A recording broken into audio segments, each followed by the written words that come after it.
The lower classes in action. The country, meanwhile, was falling into social dissolution as the lower classes, below the bourgeoisie, moved into open rebellion against their economic and social conditions. For them, too, the convocation of the Estates General had seemed to herald a new era. The grievances of ages, and those that existed equally in other countries than France, rose to the surface. Short-run conditions were bad. The harvest of 1788 had been poor. The price of bread, by July 1789, was higher than at any time since the death of Louis XIV. It was also a time of widening economic depression. The rapid growth of trade since the American War had suddenly halted, so that wages fell and unemployment spread, while scarcity drove food prices up. The government, paralyzed at the center, could not take its customary action to relieve the problem of food shortages. The masses were restless everywhere. Labor trouble broke out. In April, a riot of workers devastated a wallpaper factory in Paris. In the rural districts, there was much disorder. Peasants were declaring that they would pay no more manorial dues and were refusing to pay taxes. In the best of times, the countryside was troubled by vagrants, beggars, and smugglers who flourished along the many tariff frontiers. Now, the business depression reduced the income of honest peasants who engaged in weaving or other domestic industries in their homes. Unemployment and indigence spread in the country. People were uprooted, and the result was to raise the number of vagrants to terrifying proportions. It was believed, because nothing was too bad to believe of the aristocrats, though it was not true, that they were secretly recruiting these 696 brigands for their own purposes to intimidate the Third Estate. The economic and social crises thus provoked widespread fear and became acutely political. The Tennis Court Oath by Jacques-Louis David, French, 1748 to 1825. This famous picture portrays the momentous decision by members of the Third Estate to continue meeting as the National Assembly of France until they had written a new constitution. The deputies swore their oath at an indoor tennis court because the king had closed the hall in which they had been holding their sessions. Print collector Getty Images. People in the towns feared that they would be swamped by beggars and desperadoes. This was true even of Paris, the largest city in Europe except London. The Parisians were also alarmed by the concentration of troops about Versailles. They began to arm in self-defense. All classes of the Third Estate took part. Crowds roamed the city, looking for weapons in arsenals and public buildings. On July 14th, they came to the Bastille, a stronghold built in the Middle Ages to overawe the city, like the Tower of London in England. It was used as a place of detention for persons with enough influence to escape the common jails, but was otherwise, in normal times, considered harmless. In fact, there were few prisoners in the fortress, and there had been talk, some years before, of tearing it down to make room for a public park. Now, in the general turbulence, the governor had 697 placed cannons in the embrasures. The crowd requested him to remove his cannons and to furnish them with arms. He refused. Through a series of misunderstandings, reinforced by the vehemence of a few firebrands, the crowd turned into a mob, which violently assaulted the fortress and which, when helped by a few trained soldiers and artillery pieces, persuaded the governor to surrender. The mob, enraged by the death of 98 of its members, streamed in and murdered 6 soldiers of the garrison in cold blood.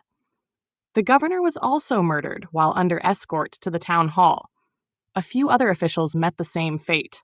Their heads were cut off, stuck on the ends of pikes, and paraded about the city. While all this happened, the regular army units on the outskirts of Paris did not stir. Their reliability was open to question, and the authorities were in any case unaccustomed to firing on the people.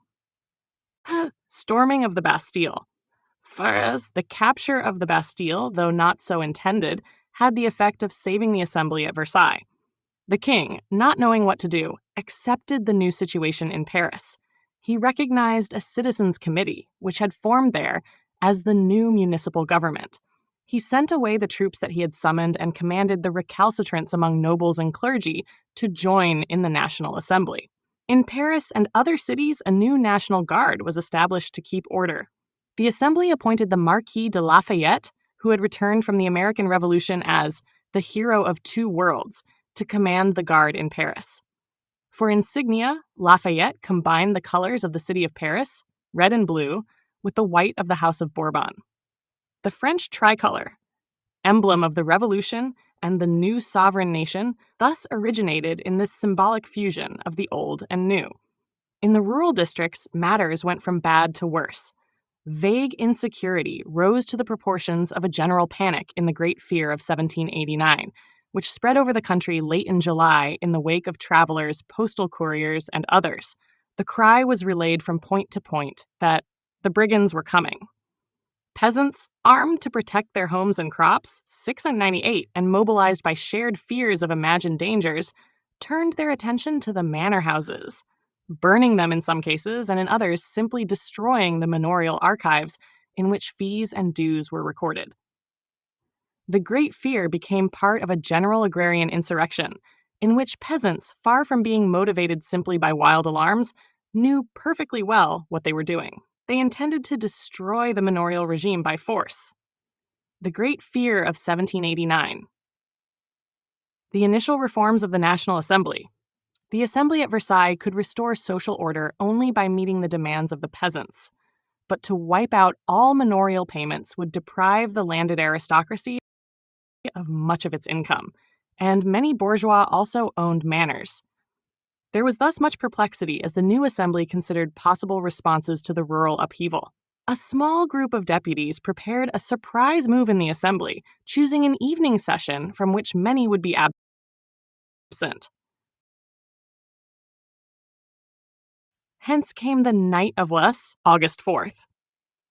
A few liberal noblemen, by prearrangement, arose and surrendered their hunting rights, their banalités, their rights in manorial courts, and feudal and seigneurial privileges generally.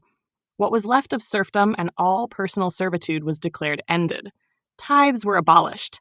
Other deputies repudiated the special privileges of their provinces. All personal tax privileges were given up. On the main matter, the dues arising from eminent property in the manors, a compromise was adopted. These dues were all abolished, but compensation was to be paid by the peasants to the former owners. The compensation was in most cases never paid. Eventually, in 1793, in the radical phase of the Revolution, the provision for compensation was repealed.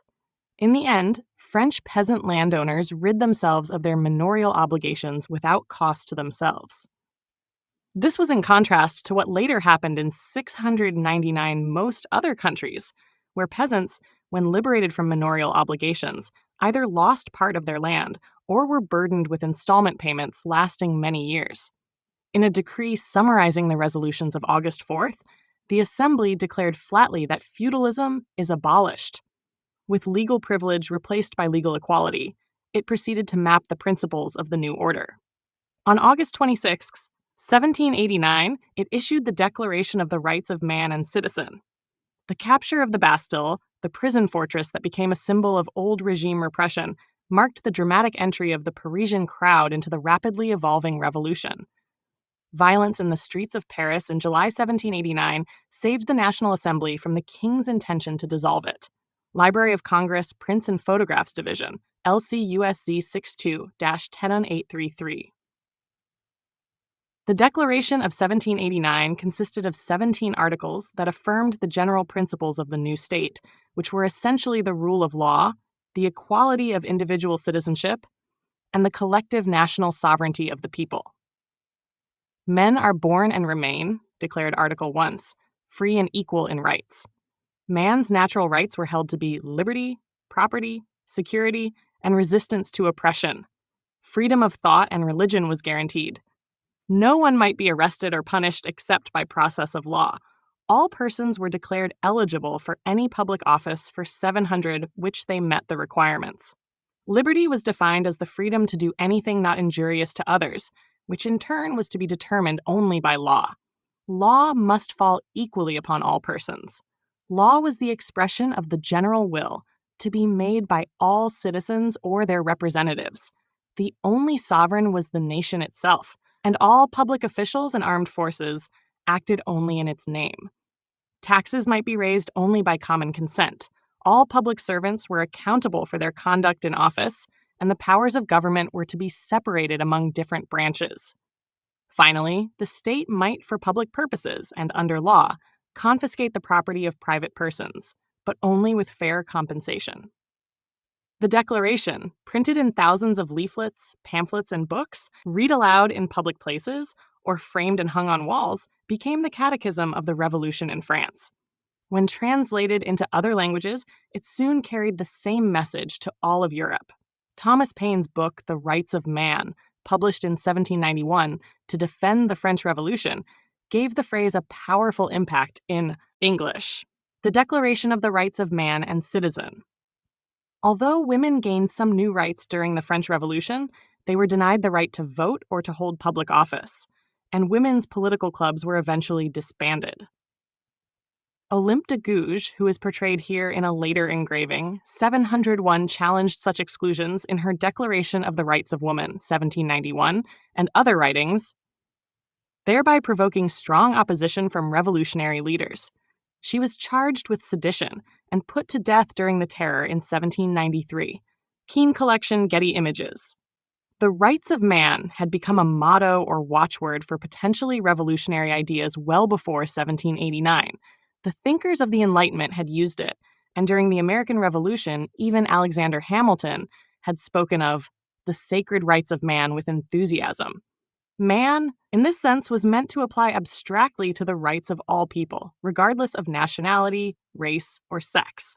In French, as in English, the word man was used to designate all human beings, and the Declaration of 1789 was not intended to refer to males alone. In German, for example, where a distinction is made between Mensch as a human being and Mann as an adult male, the rights of man was always translated as Menschenrechte. Similarly, the word citizen, in its general sense applied to women, as is shown by the frequency of the feminine citoyenne during the Revolution, in which a great many women were very active. But when it came to the exercise of specific legal rights, the revolutionaries went no farther than contemporary opinion. Thus, they assigned the right to vote and hold office only to men, and in most matters of property, family law, and education, it was the boys and men who benefited most. Very few persons at the time argued for full legal and political equality between the sexes. One of them, however, was Olympe de Gouges, a woman who had gained prominence as a writer of plays and pamphlets, and who, in 1791, published the Declaration of the Rights of Woman and the Female Citizen. Following the official declaration in each of its 17 articles, she applied them to women explicitly in each case, and she asserted also, in addition, the right of women to divorce under certain conditions, to control property in marriage, and to have equal access with men to higher education, civilian careers, and public employment. Mary Wollstonecraft in England published a similar vindication of the rights of woman in 1792. In France, some of the secondary figures in the Revolution and some of the teachers in boys' schools thought that women should have greater opportunities, at least in education. And there were, in fact, a few reforms, 702, that improved the social rights of women. The revolutionary government redefined marriage as a civil contract and legalized divorce in 1792, thereby enabling women to leave abusive or unhappy marriages, until divorce was banned again in 1816. Inheritance laws were also changed in ways that gave women the legal right to equal inheritance of their family's property. But among the leaders of the revolution, only Condorcet argued for legal equality of the sexes. Intent on political change, the revolutionaries thought that politics, government, law, and war were a masculine business, for which only boys and young men needed to be educated or prepared. The revolution generally reduced or restricted the cultural and political influence that some women had exercised in the elite circles of old regime society. The new political order, as most revolutionaries defined it, was to develop through manly opposition to the feminine corruptions of the old regime court and social hierarchies. Women are disposed to an overexcitation, which would be deadly in public affairs. One revolutionary deputy argued in a typical justification for excluding women from government institutions. Such assumptions led to restrictions on the rights of women to petition or gather in political meetings. Finally, in 1793, the revolutionary government closed all women's political clubs. even though many women had been among the revolution's earliest and most active supporters. 704 Exclusion of Women. A Woman of the Revolution by Jacques Louis David, French, 1748 to 1825. David's portrait of a lower-class French woman in 1795 suggests the determination of the women who joined the revolutionary Parisian crowds and clubs during the French Revolution. And the painting conveys in a more general way the revolutionary challenge to traditional social and legal privileges. Christopher Fine Art, Getty Images. Shortly after adoption of the Declaration of the Rights of Man, the revolutionary leadership fell into multiple factions. In September 1789, the Assembly began the actual planning of the new government. Some wanted a strong veto power for the king and a legislative body in two houses, as in England. Others, the Patriots, wanted only a delaying veto for the king and a legislative body of one chamber. Here again, it was suspicion of the nobles that proved decisive. The Patriots were afraid that an upper chamber would bring back the nobility as a collective force, and they were afraid to make the king constitutionally strong by giving him a full veto, because they believed him to be in sympathy with the 705 nobles. His brother, the Count of Artois, followed by many aristocrats, had already emigrated to foreign parts, and, along with these other émigrés, was preparing to agitate against the revolution with all the governments of Europe. The Patriot Party would concede nothing. The more conservative party could gain nothing. The debate was interrupted again, as in July, by insurrection and violence. On October 4th, a crowd of market women and revolutionary militants, followed by the Revolutionary Paris National Guard, took the road from Paris to Versailles. Besieging and invading the chateau, they forced Louis XVI and his family to take up residence in Paris, where he could be watched. The National Assembly also moved to Paris, where it too soon fell under the influence of radical elements in the city. The champions of a one-chamber legislative body and of a suspensive veto for the king won out. The more conservative revolutionaries, if such they may be called, disillusioned at seeing constitutional questions settled by mobs, began to drop out of the assembly. Men who on June 20th had bravely sworn the oath of the tennis court now felt that the revolution was falling into unworthy hands. Some even emigrated, forming a second wave of émigrés that would have nothing to do with the first. The counter-revolution gathered strength, but those who wanted still to go forward, and they were many, began to organize in clubs. Most important of all was the Society of Friends of the Constitution, called the Jacobin Club for short, since it met in an old Jacobin monastery in Paris.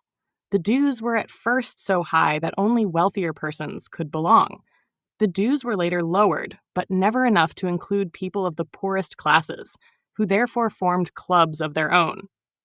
The most advanced members of the assembly were Jacobins, who used the club as a caucus in which to discuss their policies and develop their plans. They remained a middle-class group even during the later and more radical phase of the revolution, and numerous women participated in their meetings. Madame Rosalie Julien, for example, who was as dedicated a revolutionary as her husband and son, attended a meeting of the Paris Jacobin Club on August 5, 1792. "Tell your friends in the provinces," she wrote to her husband, "that these Jacobins are the flower of the Paris bourgeoisie, to judge by the fancy jackets they wear." 706.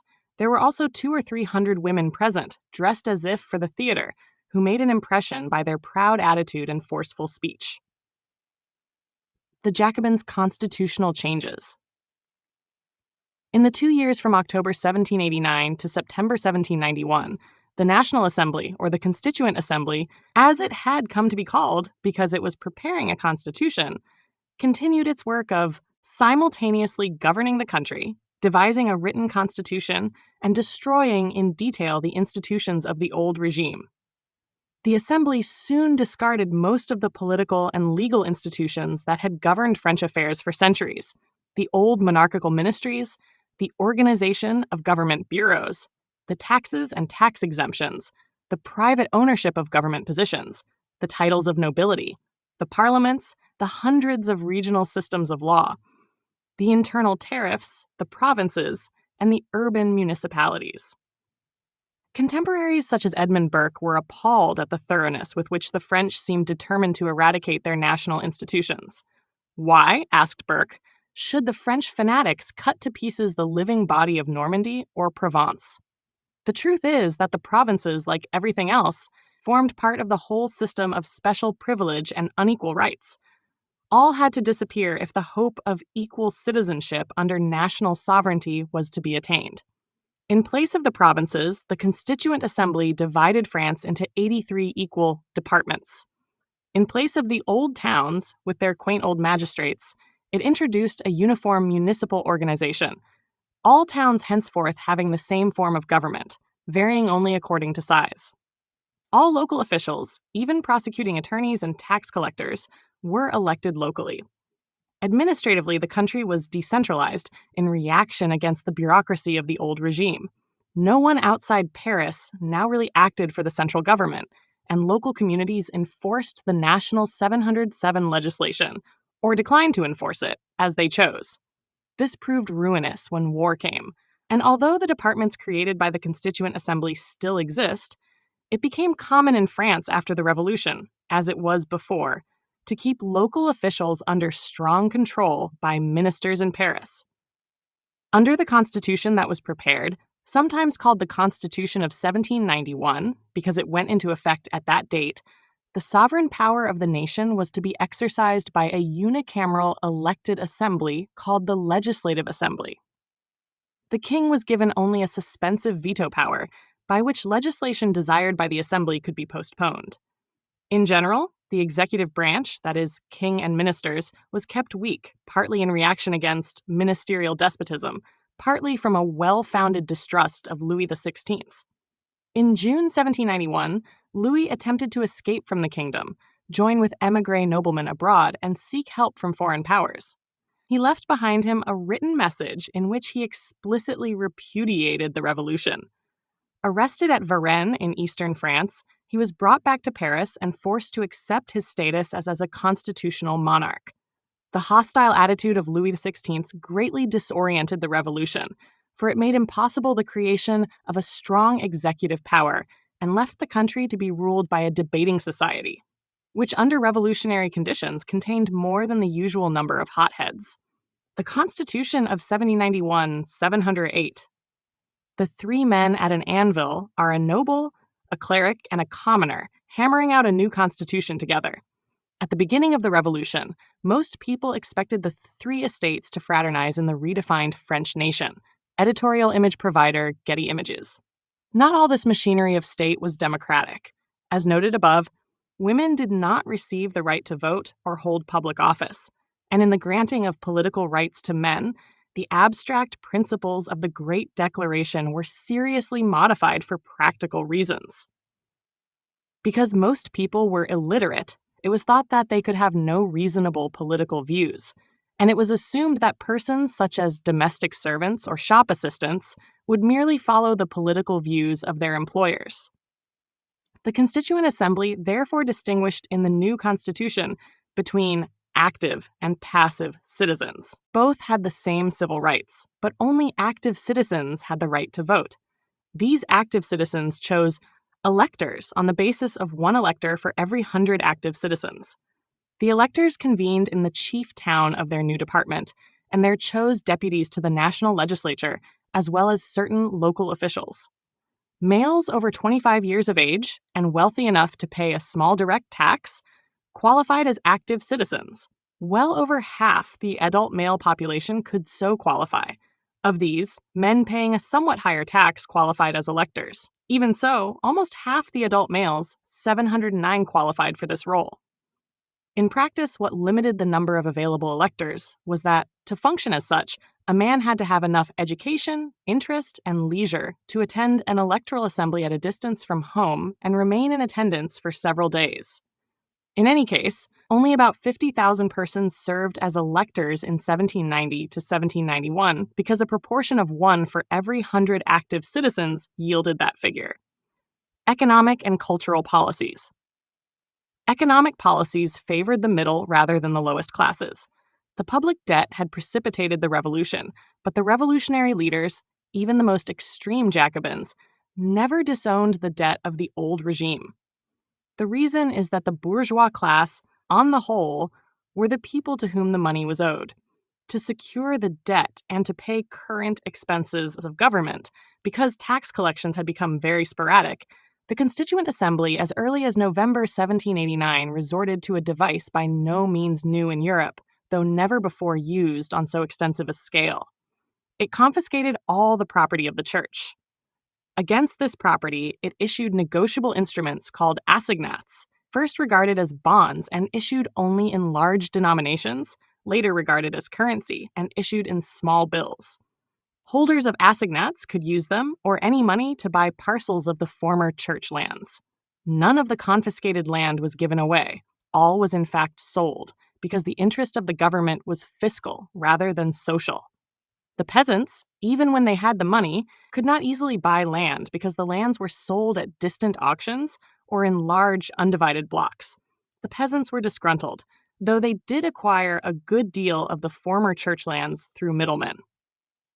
Peasant landowners were likewise expected, until 1793, to pay compensation for many of their old manorial fees. And the landless peasants actively opposed some of the revolutionary changes when the government, with its modern ideas, encouraged the dividing up of the village commons and extinction of various collective village rights in the interest of individual private property. Assignats 7 and 10. The revolutionary leadership favored free economic individualism. It had had enough, under the old regime, of government regulation over the sale or quality of goods and of privileged companies and other economic monopolies. Reforming economic thought at the time in France and in Britain, where Adam Smith had published his epoch-making The Wealth of Nations in 1776, held that organized special interests were bad for society, and that at all prices and wages should be determined by free arrangement between the individuals concerned. The more prominent leaders of the French Revolution believed firmly in this freedom from control.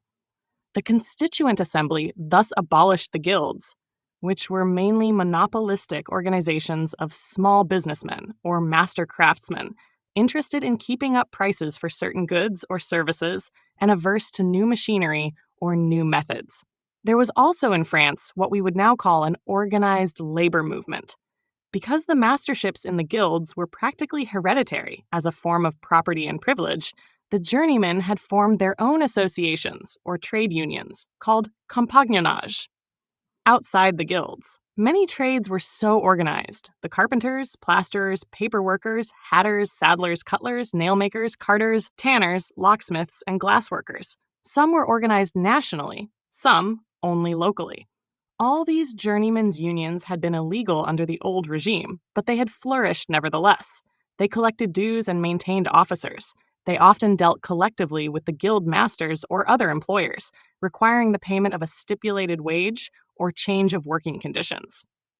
Sometimes they even imposed closed shops. Organized strikes were quite common. The labor troubles of 1789 continued on into the Revolution. Business fell off in the atmosphere of disorder. In 1791, there was another wave of strikes. The Assembly in the Le Chapelier law of that year renewed the old prohibitions of the compagnonnage. The same law restated the abolition of the guilds and forbade the organization of special economic interests of any kind. All trades, it declared, were free for all to enter. All persons, without belonging to any organization, had the right to work at any occupation or business they might choose. All wages were to be settled privately by the 711 worker and his or her employer. This was not at all what the workers at that time or any other really wanted. Nevertheless, the provisions of the Le Chapelier law remained a part of French law for 3/4 of a century. The embryonic trade unions continued to exist secretly, though with more difficulty than under the hit-and-miss law enforcement of the old regime. Banning labor organizations. The revolutionary government used paper money to finance its policies. The notes were called assignats because they were assigned to, or secured by, real estate confiscated during the Revolution, mostly from the church. Inflation rose rapidly after 1794, so that even notes with denominations as high as 10,000 livres, as shown in this picture, became worthless. The assignats were therefore abolished, and a new, more stable French currency came into use in 1796, heritage images/Getty Images. Meanwhile, revolutionary activists set about transforming the symbols, rituals, dress, and holidays of old regime society.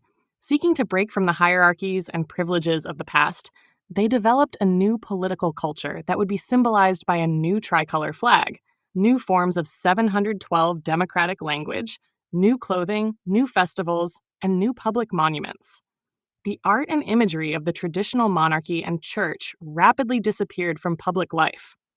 Great festivals of national unity were organized, beginning with the famous Festival of the Federation, which brought together a vast crowd in Paris to mark the first anniversary of the assault on the Bastille, July 14, 1790, to celebrate the new liberties of the French people and to create new rituals for what would eventually become the French national holiday. A revolutionary political culture. Supporters of the revolution planted liberty trees in towns throughout France, and they began to wear liberty caps and tricolor cockades to show their political allegiances. Later, revolutionary governments encouraged new artwork in which the nation came to be represented by a female symbol of liberty, Marianne.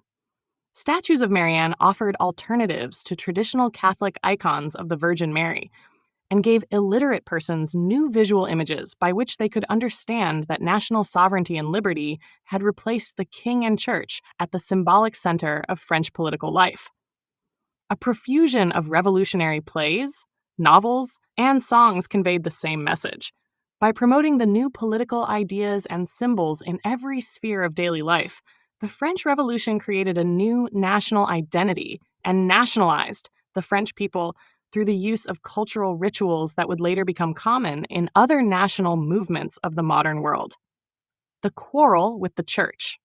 Most fatefully of all, the Constituent Assembly quarreled with the Catholic Church. The confiscation of church properties came as a shock to the clergy. The village priests whose support had made possible the revolt of the Third Estate now found that the very buildings in which they worshipped with their parishioners on Sunday belonged to the nation. The loss of income-producing properties undercut the religious orders 713 and ruined the schools, in which thousands of boys had received free education before the Revolution. Yet, it was not on the question of material wealth that the Church and the Revolution came to blows. Members of the Constituent Assembly took the view of the Church that the great monarchies had taken before them. The idea of separation of church and state was far from their minds. They regarded the church as a form of public authority and as such subordinate to the sovereign power. They frankly argued that the poor needed religion if they were to respect the property of the more wealthy. In any case, having deprived the church of its own income, they had to provide for its maintenance. For the schools, many generous and democratic projects of state-sponsored education were drawn up, though under the troubled conditions of the times, little was accomplished. For the clergy, the new program was mapped out in the Civil Constitution of the Clergy of 1790. This document went far toward setting up a French national church. Under its provisions, the parish priests and bishops were elected, the latter by the same 50,000 electors who chose other important public officials. Protestants, Jews, and agnostics could legally take part in the elections, purely on the ground of citizenship and property qualifications. Archbishoprics were abolished, and all the borders of existing bishoprics were redrawn, so that one would be coterminous with each of the 83 departments. Bishops were allowed merely to notify the Pope of their elevation. They were forbidden to acknowledge any papal authority on their assumption of office, and no papal letter or decree was to be published or enforced in France except with government permission. All clergy received salaries from the state. The average income of bishops was somewhat reduced, and that of parish clergymen was raised. Sinecures, plural holdings, and other abuses by which the church had supported noble families were done away with. The Constituent Assembly, independently of the Civil Constitution, also prohibited the taking of religious vows and dissolved all monastic houses. The Civil Constitution of the Clergy, 740. Some of these church reforms were not in principle alarmingly new, because before the revolution, the civil authority of the king had designated the French bishops and passed judgment on the admission of papal documents into France. French bishops, in the old spirit of the Gallican liberties, had traditionally resisted papal power in France. Many members of the clergy were now willing to accept something like the civil constitution if allowed to produce it on their own authority. The assembly refused to concede so much jurisdiction to the Gallican Church and applied instead to the Pope, hoping to force its plans upon the French clergy by invoking the authority of the Vatican. But the Vatican pronounced the civil constitution a wanton usurpation of power over the Catholic Church. Unfortunately, the Pope also went further, condemning the whole revolution and all its works. The Constituent Assembly retorted by requiring all French clergy to swear an oath of loyalty to the Constitution, including the civil constitution of the clergy. Half took the oath, and half refused it, the latter half including all but 7 of the bishops. One of the 7 willing to accept the new arrangements was Talleyrand, soon to be famous as foreign minister of numerous French governments. The revolutionaries created rituals and symbols to celebrate the new nation they were trying to establish. The Great Festival of the Federation in Paris on July 14, 1790, shown here, assembled the king, the National Guard, and a huge crowd in a symbolic expression of the national unity and national liberties that the new political institutions were supposed to protect. 715, Christopher Fine Art, Getty Images. There were now 2 churches in France, one clandestine, the other official, one maintained by voluntary offerings or by funds smuggled in from abroad, the other financed and sponsored by the government. The former, comprising the non-juring, unsworn, or refractory clergy, turned violently counter-revolutionary. To protect themselves from the revolution, they insisted, with an emphasis quite new in France, on the universal religious supremacy of the Roman pontiff. They denounced the constitutional clergy as schismatics who spurned the Pope and as mere careerists willing to hold jobs on the government's terms. The constitutional clergy, those taking the oath and upholding the civil constitution, considered themselves to be patriots and defenders of the universal rights of man, and they insisted that the Gallican Church had always enjoyed a degree of liberty from Rome. The Catholic laity were terrified and puzzled. Many were sufficiently attached to the revolution to prefer the constitutional clergy, but to do so meant to defy the Pope. And Catholics who persisted in defying the Pope were on the whole those least zealous in their religion. The constitutional clergy therefore stood on shaky foundations. Many of their followers, under stress of the times, eventually turned against Christianity itself. Good Catholics tended to favor the refractory clergy. The outstanding example was the king himself. He personally used the services of refractory priests, and thus gave a new reason for the revolutionaries to distrust him. Whatever chance there was that Louis XVI might go along with the revolution now disappeared, for he concluded that he could do so only by endangering his immortal soul. Former aristocrats also preferred the refractory clergy. They now put aside the Voltairean levities of the Age of Enlightenment, and the best people began to exhibit a new piety in religious matters.